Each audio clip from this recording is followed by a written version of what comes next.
Hey, welcome to Life in the Leadership Lane. I'm your host, Bruce Waller, where I get to talk to leaders that are making a difference in the workplace and in our communities. What did they do to get started? And what are they doing to stay there? Here we are, season 6. And today I'm bringing you another special guest, as today I'm getting to talk to Thomas Blackwell.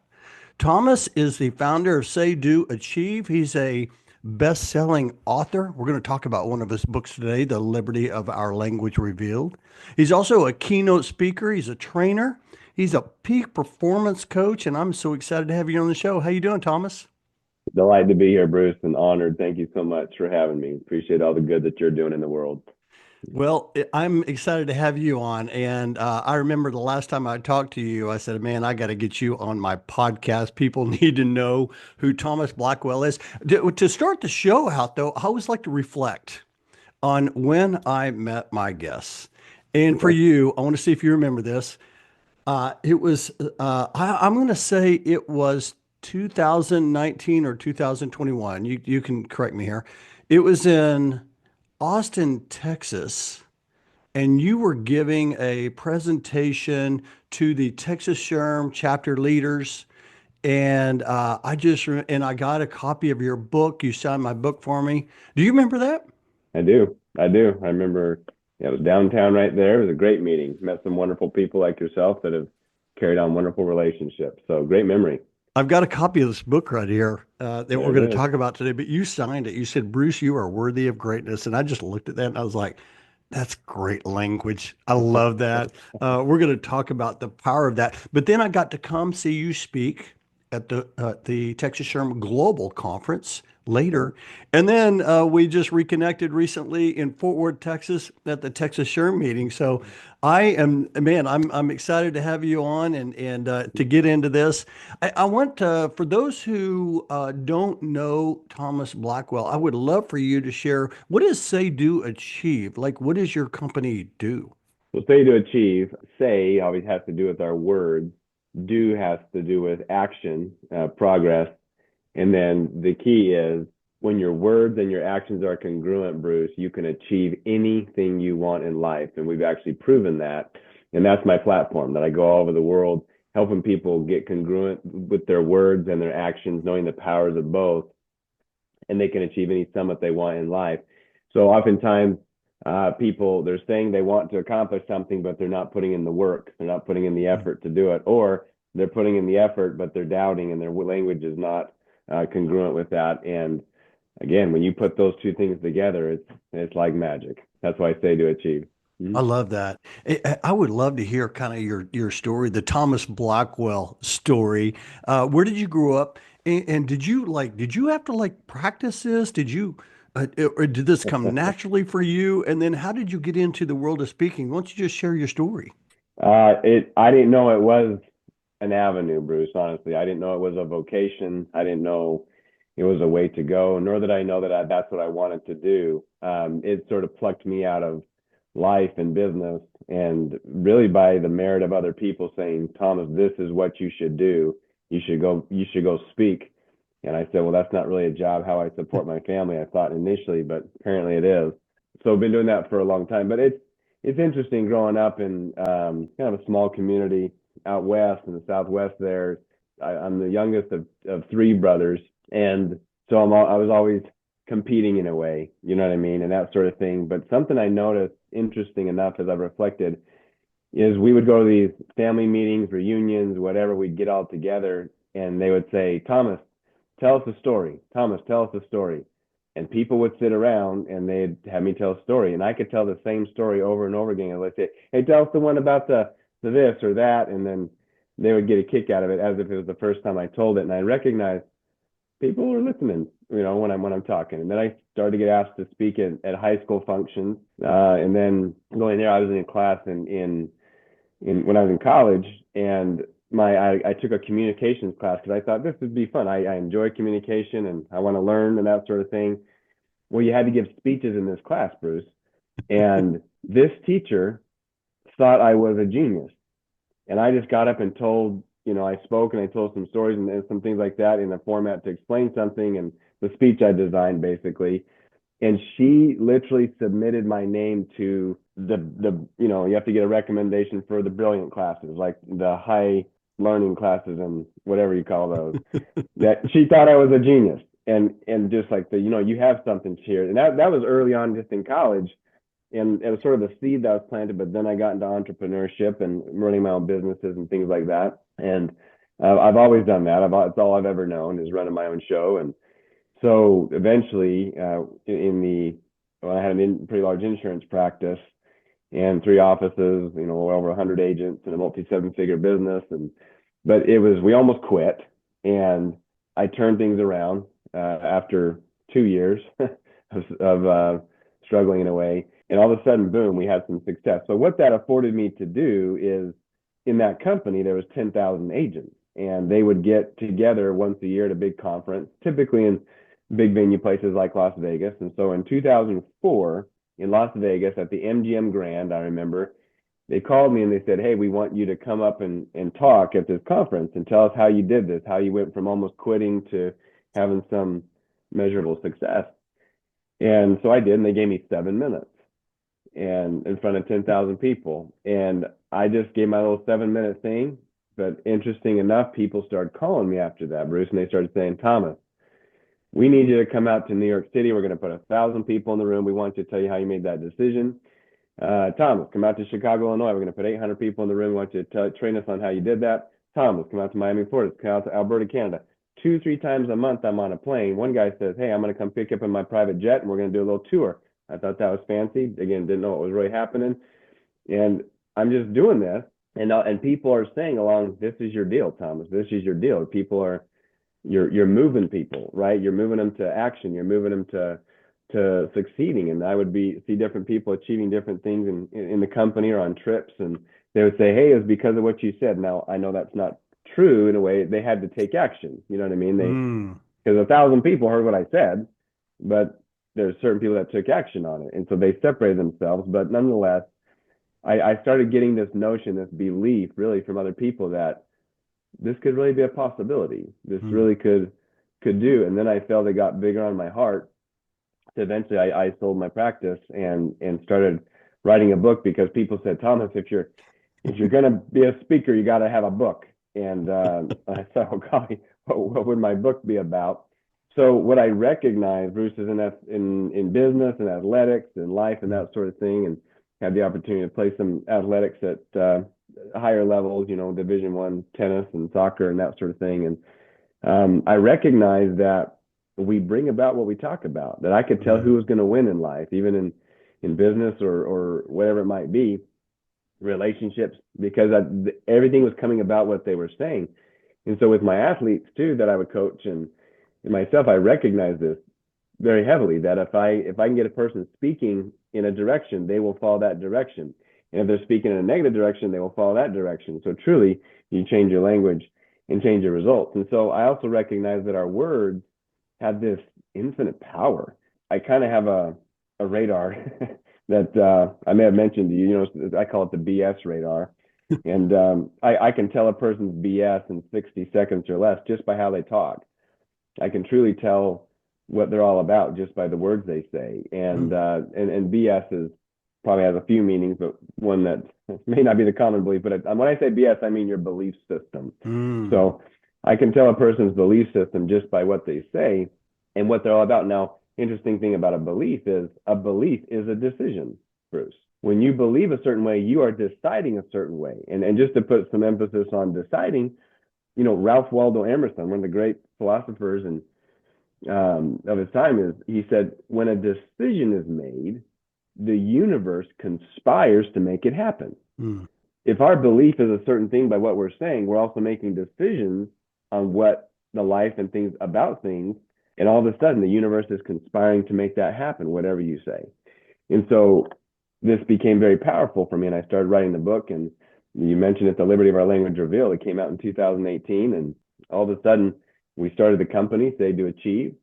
And our vision is to significantly improve the language and mindset of more than 1 billion people worldwide. And essentially, we leave people better than we found them, and it's just taken off. And then the coaching thing, I never saw myself as I've coached athletes and coached people, mentored, but officially, then the peak performance coaching thing came out, and it was again, it plucked me in. I was speaking in Southern California at an event, and I got up there to speak, and a guy and did my thing, and afterward, the gentleman comes up to me and he says, "How did you do that?" And I said, well, "Do what?" He says, "How did you do that?" He says, I wasn't going to stay in your talk. I was going to make some phone calls. I was going to bounce out of your talk and go do some other things. You started talking and you had me. I couldn't move from my chair. I even had to use the restroom. I wasn't even going out because I was afraid I was going to miss something. And I stayed there for 2 hours while you talked. How did you do that? How did you Mm. keep me just gripped the whole time?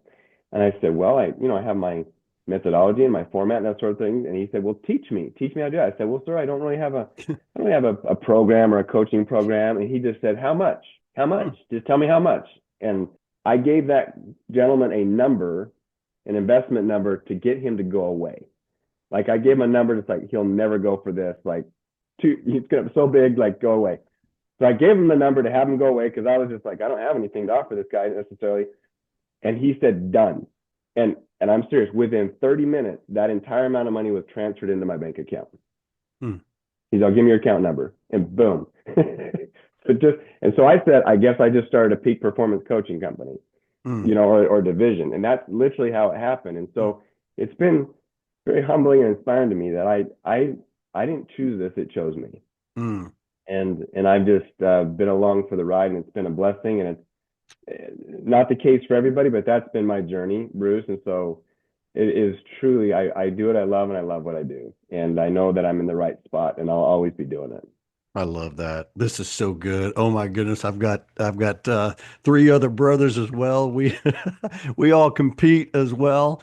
I Yeah. love the storytelling and you do an incredible job. I've got to see you speak several times. Mhm. And I remember when I was speaking early on, Uh-huh. I was talking to my boss and I said, "Hey, I'm getting ready to go speak." And he said, "Well, what stories are you going to tell?" I said, "I don't really have any stories." He said, "Oh, sure you do." And he told me a story. And this was about 15 years ago. And Mhm. today I've become a storyteller. Mhm. And so I'm just wondering, it's like, how do people find those stories? I mean, for me, I just had to start looking for them, and then I started writing them down and just because I feel like that's what people need. They need to know that story and how they can relate with that story. I don't know. Did that come natural for you? I mean, it sounds like it did for the most part. You were telling the stories in high school, but how do you look for the story?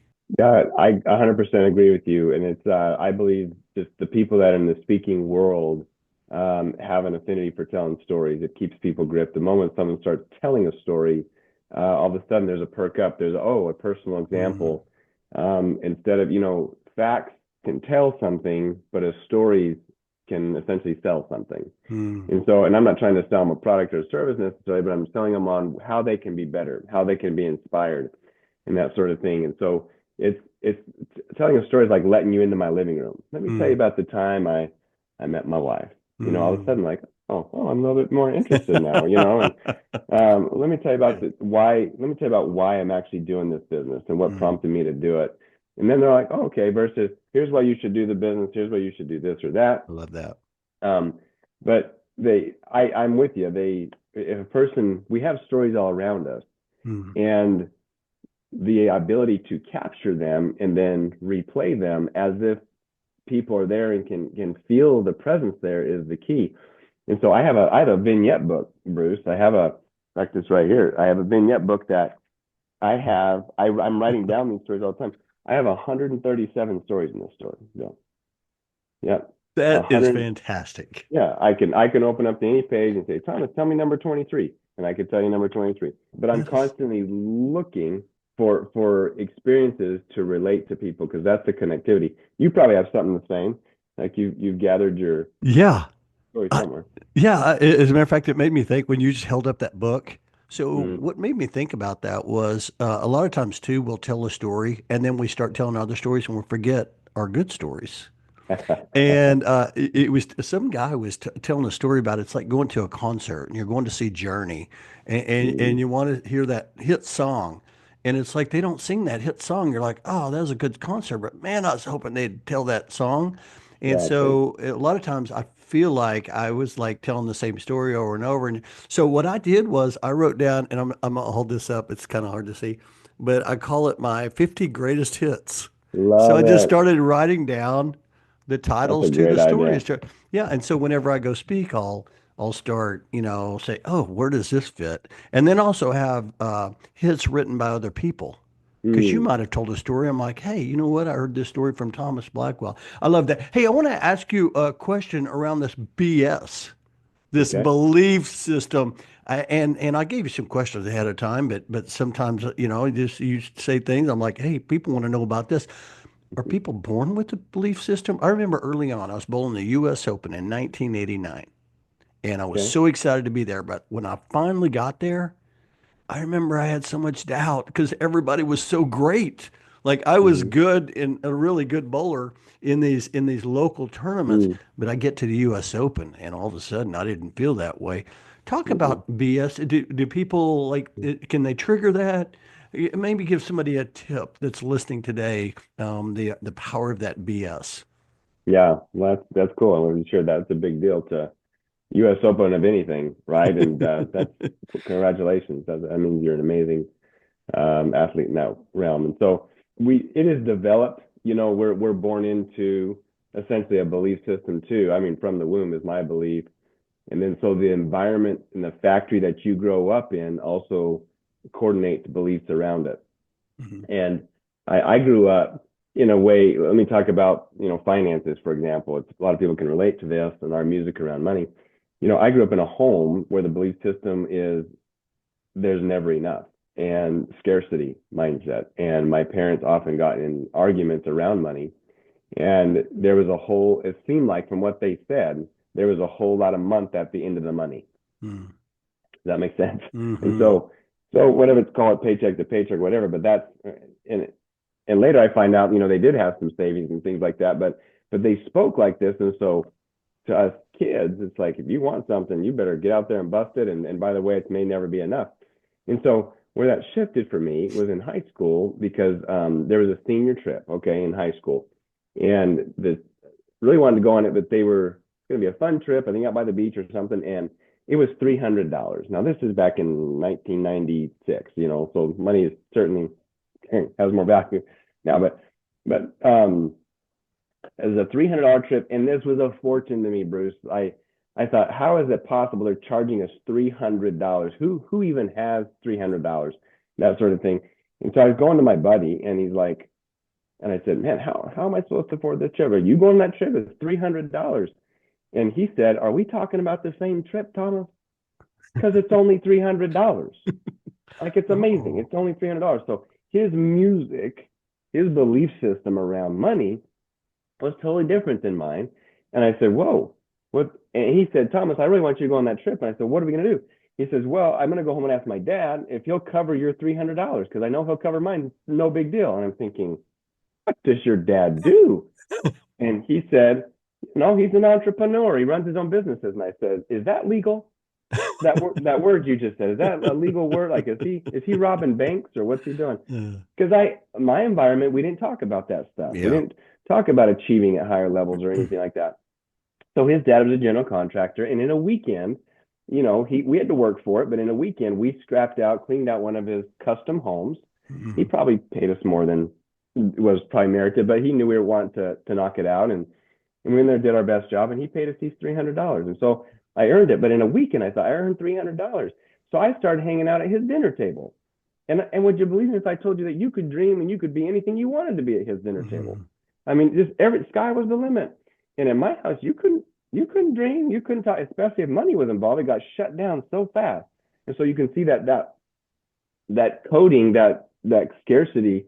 And so I went to my wife, and when we were getting married, I said, "Hey, we're going to be entrepreneurs." I don't know what that means. I can't even spell that word, but it's what we're going to do. But I knew I wanted something different, and I think a big trigger, Bruce, was so it was my wedding date, and my dad passed away when I was 7, so I had a stepdad most of my life, and I love and I'm grateful, and he's been in the right place for us. But he's never given me any money ever, and not that he has to, but that's just he was that scarcity mindset. So it's on our wedding day. He's dropping us off at our apartment. We're married now. He's dropping there, and he pulls out his wallet. He pulls out his wallet, and he never pulled out his wallet. I didn't know if there's anything ever in there. And so he pulls out a $20 bill. It says my wedding day, a $20 bill. Now, it may not sound like a lot of money, but for him, it's a big deal. He's never even given me a single dollar. So for him, I knew it was a big deal to give me a 20. And he says, hey, congratulations on your wedding. Here's some money. And he's walking away, and I'm about to walk up to our apartment, and he turns back before he gets in the car, and he says, hey, and by the way, no rush, but when you get that 20, you can get it back to me. This was not a wedding gift. Oh. This was a loan. This was a loan. And I just paid that deal off last week, actually. So we're good to go. But it was a moment, Bruce. I'm like, I'm not getting to my child's wedding day and giving him a 20. I wanted something bigger. It just caused me I wanted to change my belief system so much. I wanted to, say, here's your new car, here's your new house or something, just something bigger. And not that people have to do that, but I'm grateful that I've tasted both sides. And I said, you know what, this one feels a little better, then have the courage to go down that direction. I love how you shared that because I think it's important. We learn as much in the valley as we do on the peak, right? Yeah. And yeah, and so a lot of times we are put in those positions so we can experience that, and then we get the choice to decide what mindset we want to have. And I love how you shared that because I know there's some people listening right now. I've got a full page of notes here, Thomas, and somebody right now needed to hear that knowing that, hey, I've got to trigger or change my belief system and things will change. Hey, let's talk about this book here. I'm going to hold this book up right here. The Liberty of Our Language Revealed, and it says we bring about what we talk about. I have so many things. I'm not going to go through the whole book, but to me this was all about perspective. Talk about the book. What do you hope people, when they read that book, what do you hope people like take away from that? Or maybe even have some stories about what people have taken away from that, and talk about that for a second.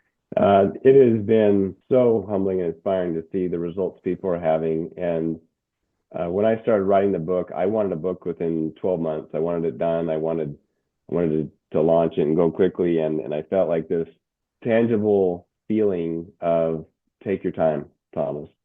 Take your time on this thing, because I could have had a book, but it wouldn't not have been the book. And so the book took me about 8+ years to get done. And so I recognized in that period of time that some of the experience that I've written about, that you've read, happened within that 8-year period of time. And I needed to have those first in order to write about them. And it's just so having the patience. And this is my encouragement for anybody doing this, is if you're going to put out a book, but no time frame necessarily, but make sure it's a book where people get something from, not just to have a book. Does that make sense? Yeah. To have some serious meat to it. And I also wanted to be a story where it's gripping. And when you start reading that story, it's like, I have to know what's happened next, because Bruce, you and I have read countless numbers of personal development and self-help books, whatever. And a lot of them are bark books. I mean, they start barking at you. Hey, do this, be this, change that. And by the halfway through, I'm like tired of the barking. And so we kind of get the idea, but I wanted them to have a story involved. So I write how I speak. I speak in stories and I write in stories. So as you know, it's one big story to keep people gripping. So one of the number one reviews I get on the major platforms is, I'm not a reader, but I couldn't put this thing down, right? Or I haven't finished the book, but I finished that book. And I wanted that so I can inject key principles inside of there. And that's what I wanted. We just talked about finances. There's a whole chapter in there called When It Comes to Money Matters. Yeah. And snapping the poverty chain. That's what we have to do. We have to snap the scarcity and poverty chains from the past to go forward. And we cannot attract that which we criticize. And I've noticed around finances, a lot of people expect to attract something when they're criticizing it. But that phrase can apply to anything. We cannot attract that which we criticize. So we want to attract something, we need to use attractive language. There's so many chapters in there. I could spend 2 days telling you stories about them. But one that I did not anticipate writing was the liberating language of forgiveness. Honestly, it was a spiritual thing for me. And Hmm. I prayed before every chapter, and that I felt like I should write just something on forgiveness. And I'm sort of going back in my prayer, but this is a word, this is a language book, and but no, it Hmm. was very clear to do that. And some of the most amazing healing for people has happened as a result of that, Hmm. of people just deciding to forgive and let go and move on and remove the wedges in their lives. I love that. You mentioned forgiveness. I just posted something yesterday morning. It was one of my notes, and the preacher, pastor was telling a story, and basically what I wrote down was, if God can forgive you, maybe others can too.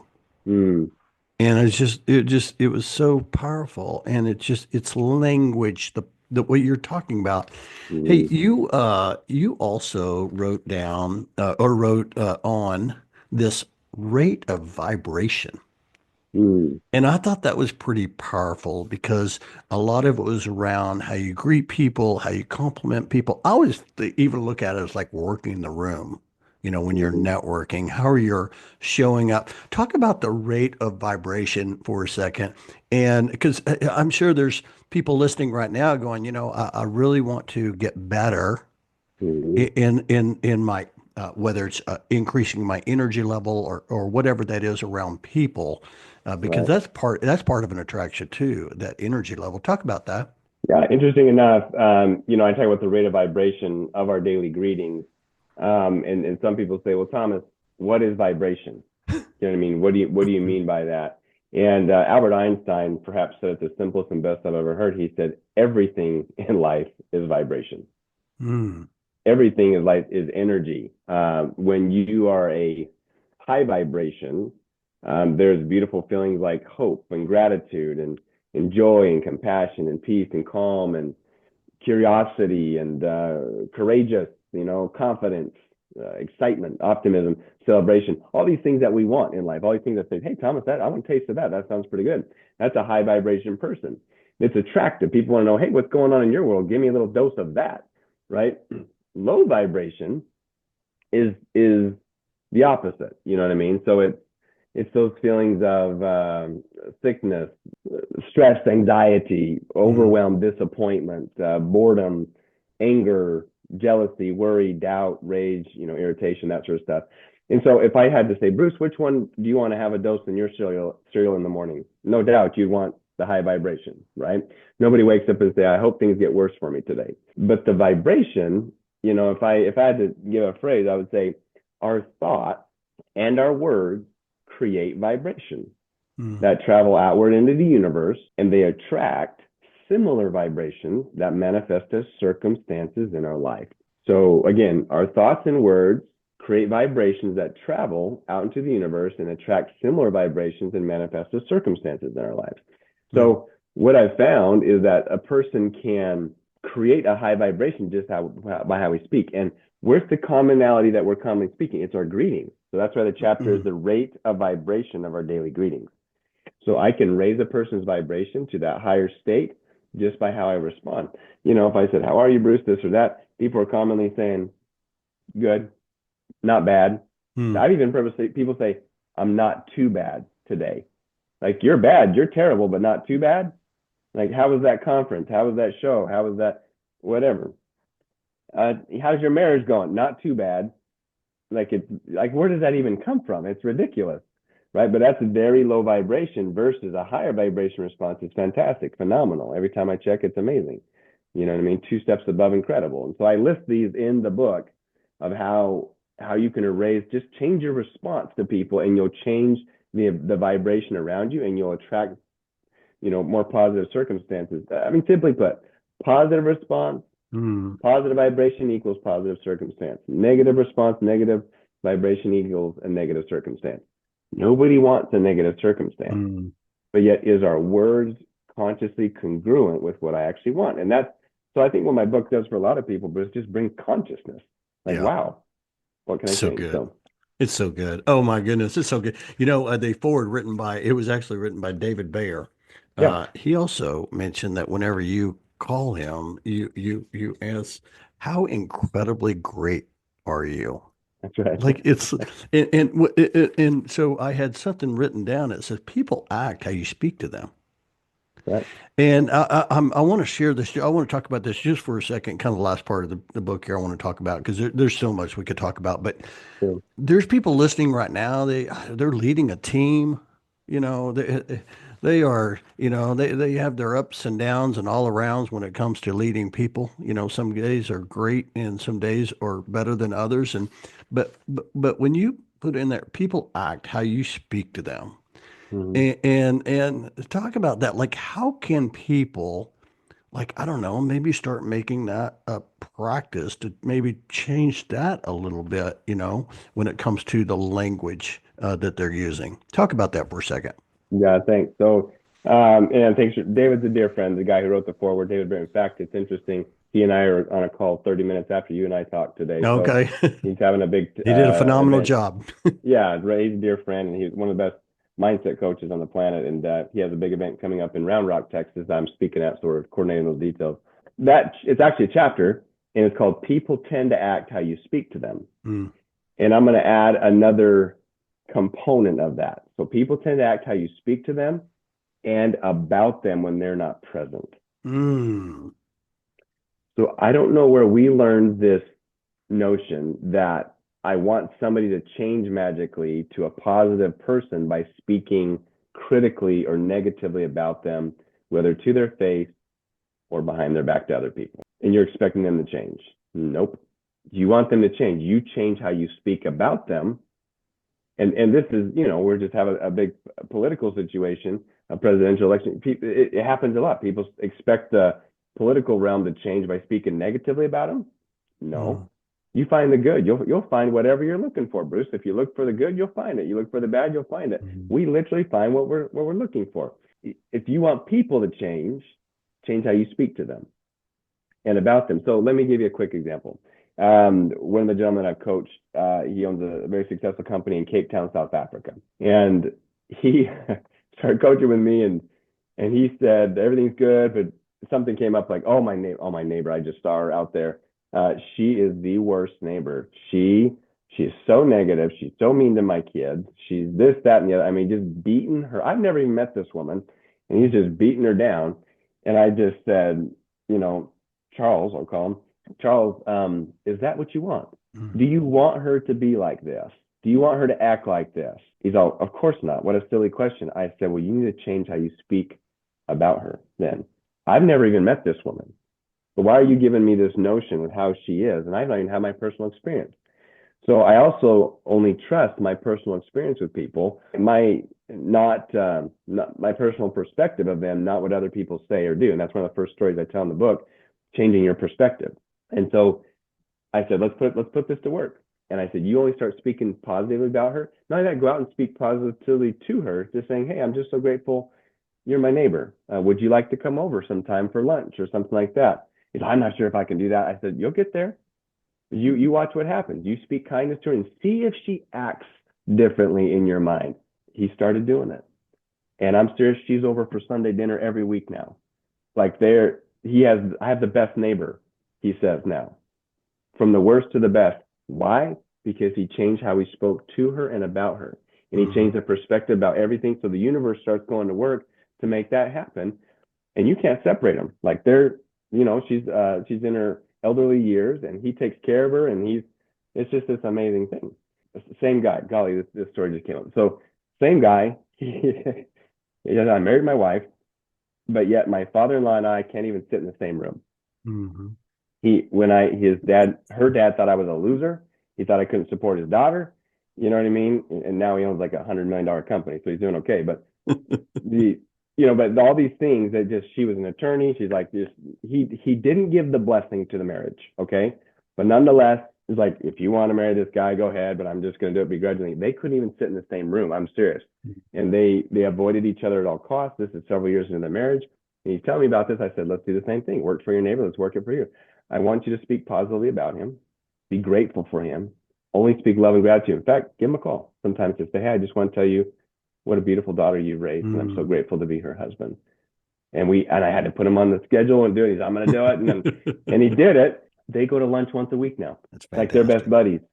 that, you know what I mean? Just because he changed. One, you see how the forgiveness came in too, Bruce? Like he had to forgive all that mumbo jumbo because Mm, in his mind, he was doing what's best for his daughter. You know, yeah. he thought, I love my daughter, and I have four daughters. I get it. One's engaged to be married right now. I get this. You know what I mean? And I'm having to work through this myself. But truly, people tend to act how you speak to them and about them when they're not present. If you want them to change, you change.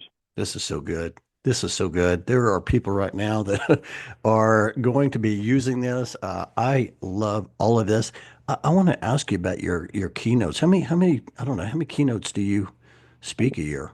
But on average, probably well, five or six a month, maybe something Yeah. like that. When companies are calling you, asking you to speak, is there a common thread that you typically will talk about? I mean, obviously you have the book and you talk about perspective. Is there Mhm. something in particular, or do you have two or three different topics just for those that are listening, like, hey, I might want to get Thomas to come speak. Any thoughts Yeah, around that? yeah. So that it's always I want to accomplish their vision. So the first thing a step is what is your vision? And what's beautiful about the message is my message applies to anyone who uses words on a daily basis That would in be any everyone. right in any language. And that's what's so beautiful. Everybody can take something from this, whether Yeah. you're an employee, a leader, an executive, in a relationship.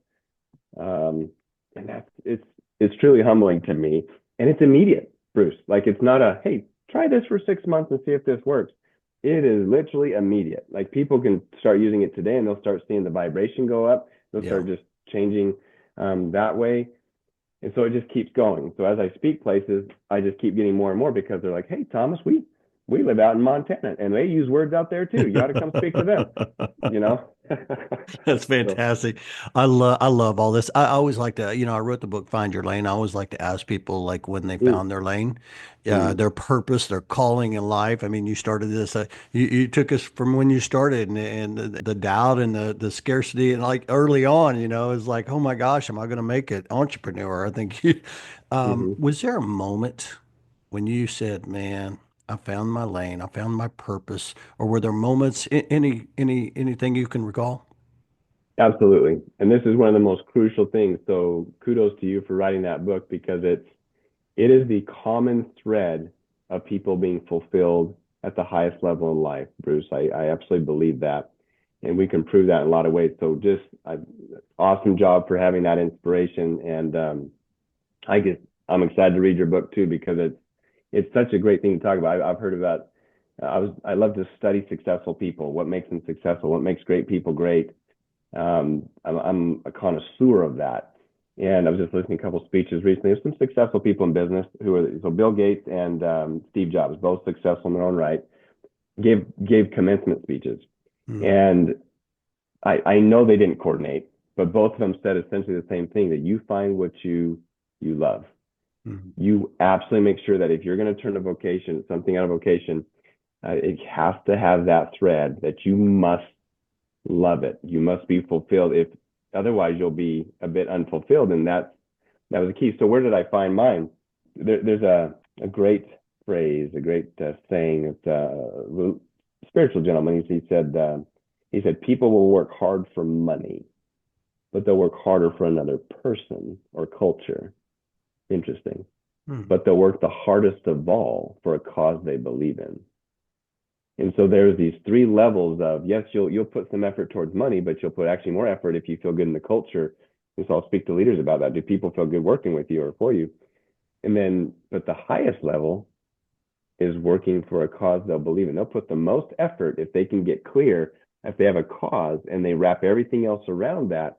And so it is worthy of you spending some time to do that. So for me, it's developed over time. It's like, these different things showed up and I go back to my youth, really, my Boy Scout days.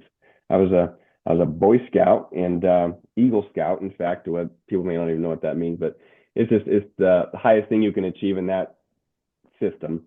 And so I'd go on these campouts, and there was about 10, 12 boys. But I was so grateful for a leader now. At the time, I thought he was just really stringent with this, but he was like a drill sergeant. I mean, honestly, Bruce, he would come in and we'd go camping for the weekend. You got 10, 12 boys out there, and he'd line us up in like inspection line. And he would say the same thing. He said, "You see that campground right there, boys? That's just let me be clear. When we leave here, it will look better than we found it. Are you clear?" And he was serious. I mean, that place had to look spick and span, and he inspected all. And he was our only ride home, so we couldn't leave anyway. But nonetheless, he ingrained this in us. And then when he knew we achieved that level, like we just started doing it, he didn't have to ask so much. He knew he took us to another level, and he says, "That looks great, boys. You're doing great. Now look at the campground over there. You see that one over there? Yes, we do, sir." Mm. He says, "You gonna make that look better than we found it." And we're thinking, we didn't camp there. Why would we? We don't. And he says, "Doesn't matter. I want them to know that Troop 952 was in the house. I want them to know that we've left our mark, and we leave places better than we found them." So pretty soon, honestly, we start cleaning everything. Like everything, it just ingrained in us. You know what I mean? And this has been, what was I, 14 years old back then? It's been several years, but I hear that man's voice in my head, and I'm so grateful to him because he has helped me develop what Thomas Blackwell is all about. And here's what he's saying to me. Here's what I hear. It's, "Thomas, you leave people better than you found them." And I determined that is what my fulfillment, that's what I love.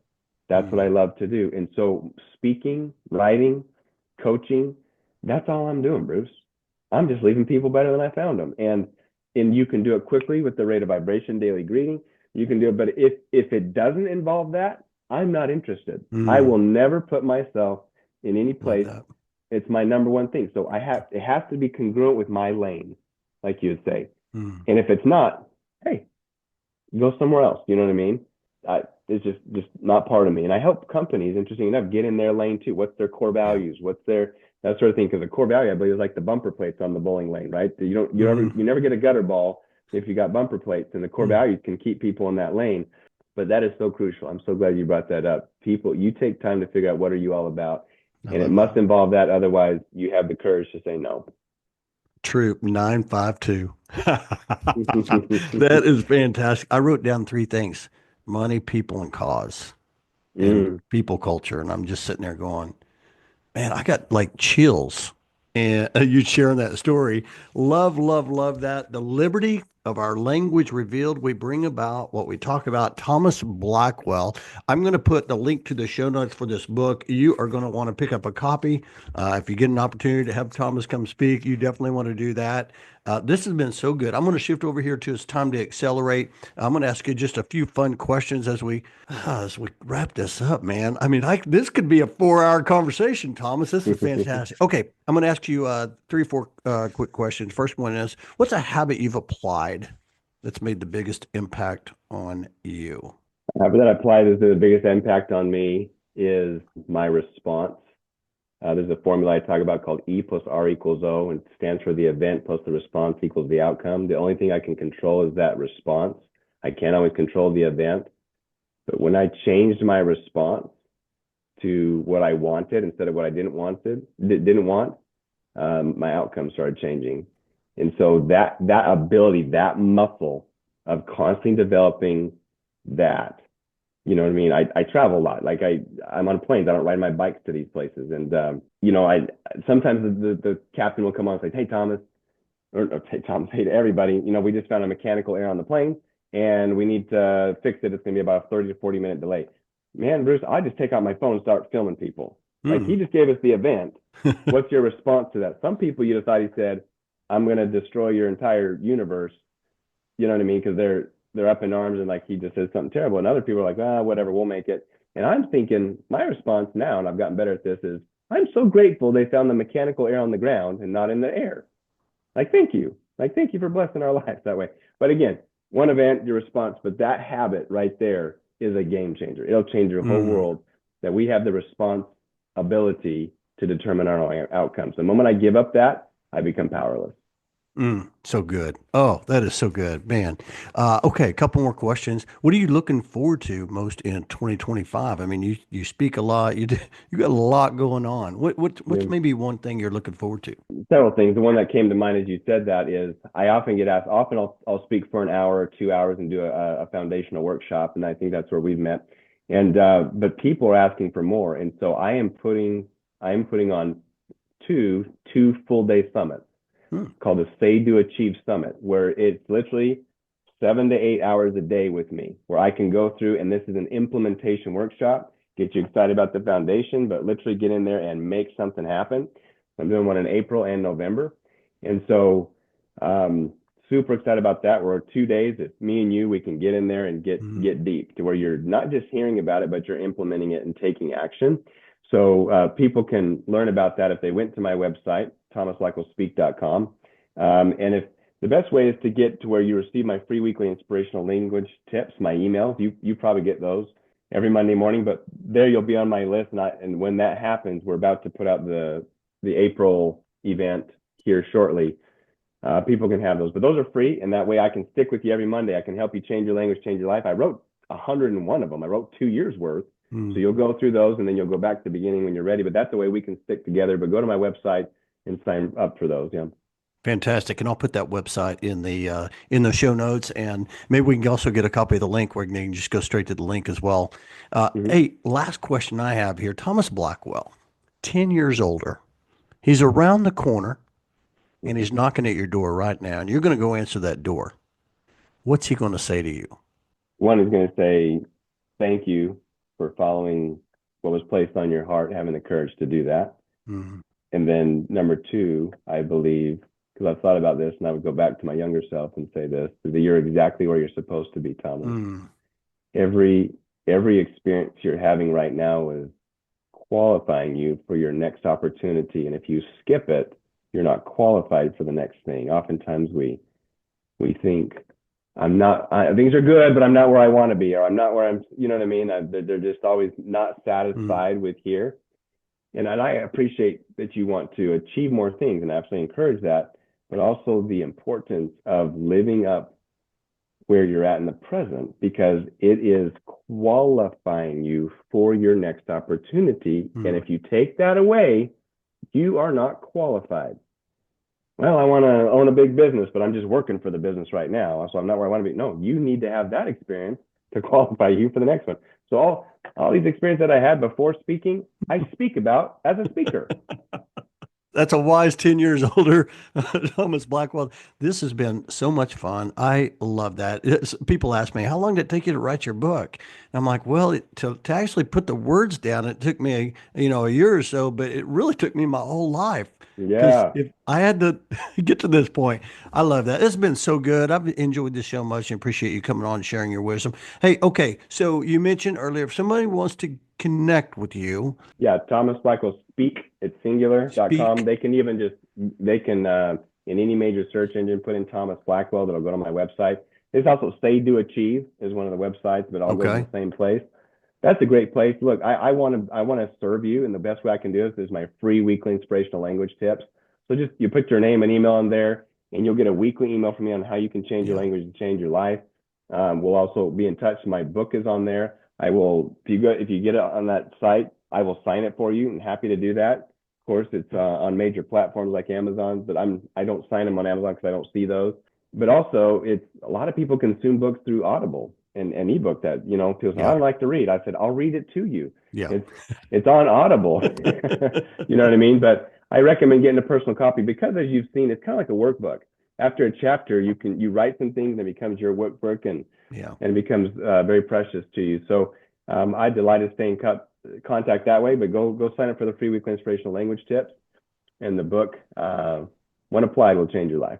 Yep, and I'll put your LinkedIn link in there as well if they want to connect with you on LinkedIn. And if you do, be sure and let Thomas know. Hey, I heard you on Life in the Leadership Lane, and maybe something he said, and he will definitely connect with you. And Thomas, this has been a lot of fun. I appreciate you so much. I can't wait to share this conversation, and so grateful for our friendship, and excited to watch your road ahead, my friend.